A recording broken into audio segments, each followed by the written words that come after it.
Hey everybody, my name's Justin. This is episode 4 of the Root to Harvest Summer 2020 season, where we teach you everything you need to know about gardening, right? So we're doing vegetable gardening here, small space vegetable gardening. That's what we're all about, growing as much food as we can in a small space.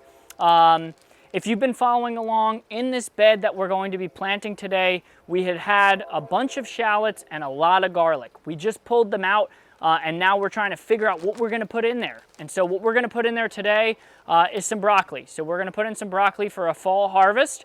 And it turns out that one of my good friends had caught a fish recently. So he caught this wonderful looking fluke. So I'm going to take it out of this bag here just so you can see. It's beautiful, right? Absolutely beautiful fluke here. He caught it about a week ago, so it's been sitting in my freezer. It still has all of the juiciness attached to it. And you're probably wondering, what is he gonna do with that fish? Well, today what we're gonna be doing is we're gonna be burying it in the garden. So we're gonna be using this fish as a nice, natural, organic, sustainable fertilizer. How are we going to do this? We're going to bury it right in the garden, nice and deep, and then we're going to plant our broccoli right on top of it. So follow along today as I take you through planting broccoli with a nice fishy fertilizer. So what we're going to be doing is we're going to be burying the fish in the garden. Now, I normally subscribe to the no dig method, right? So I don't normally dig in the vegetable garden like big trenches and things like that. But I'm going to make an exception here. And the reason I'm going to make an exception is because I have this fish. I really want to use it. I don't want to put it in my compost, right? I don't want any animals in my compost. But if I bury it nice and deep in my garden bed, I shouldn't have to worry about any animals, kind of rummaging through or anything like that. And I'm, bringing this fish back into the earth. So I'm going to get all the nutrients that were in this fish into the plants that I'm growing. So the first step is the digging of the trench. So all I'm going to do is I'm just going to take some nice shovels of soil here, just move them out of the way. And as you can tell, my garden soil is nice and loose, right? So it's perfect, beautiful garden soil. I'm going to just dig a nice deep trench here, just like this. Maybe even a little deeper. You can see all the old root structures of different plants that have been planted here before. Okay, now I am kind of deep, but remember, my plants are going to be, deep rooted, right? So the roots are going to go in nice and deep. So I'm going to take my fish here. I'm going to put it in that hole, just like that. So I have 2 of them. They look great, right? So they look fantastic. And now I'm going to just take my soil and just cover it right back up. Okay, just like that. You won't even know that there's fish in the garden, right? So there's no way of knowing that there's any fish in here at all. But you will when you see the plant growth, right? So the plants are going to do wonderful. And one of the things that, I think are important to talk about is this idea of trying to be as friendly to the earth as you can.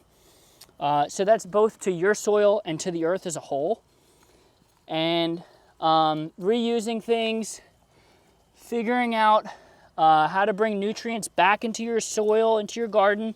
One of the things that I'm always focused on is this idea of feeding the soil, right? So the soil is an organism, right? So it's this living organism, and I want to make sure that I'm feeding it. So I'm going to add this fish in here.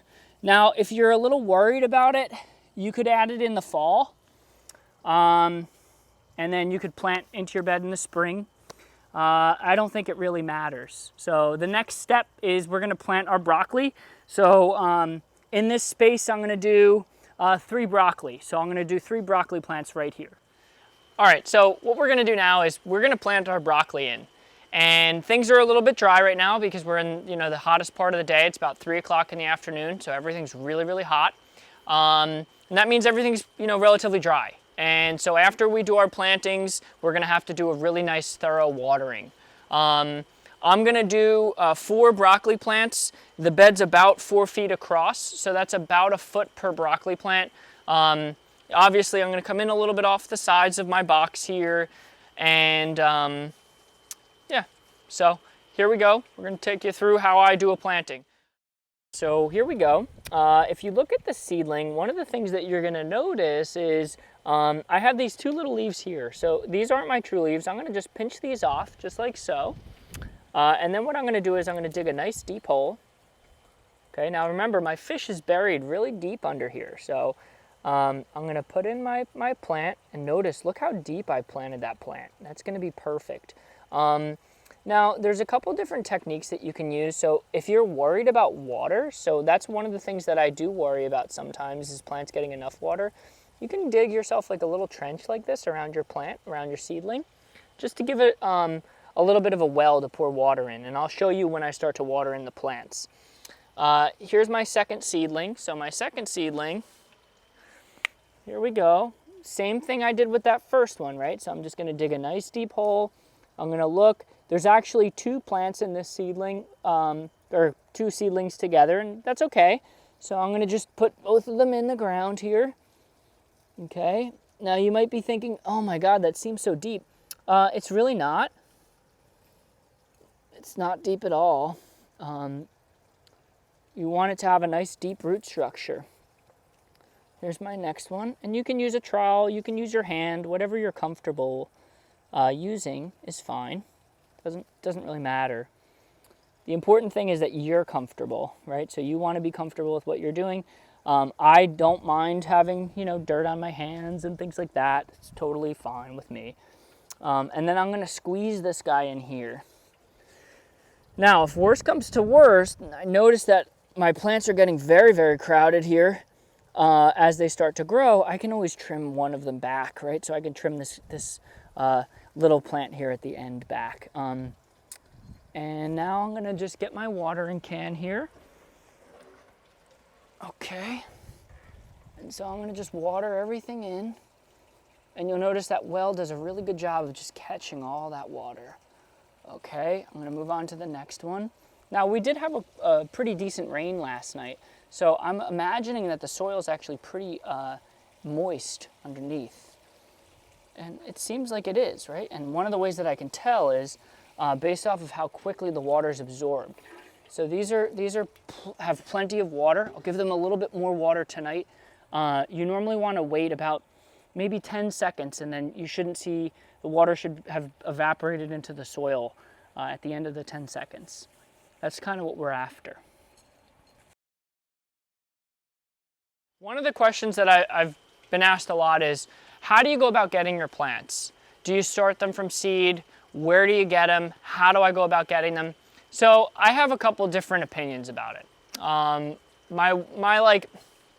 My gut instinct is to tell you to start your own seeds. Now, there's some issues with it. If you have a small garden like I do, it doesn't really make sense financially for you to start your own seeds. So by the time that you invest in buying all the seeds, all of the seed cubes, all of the planting materials, you end up spending way more per plant than you would if you just bought them from a nursery.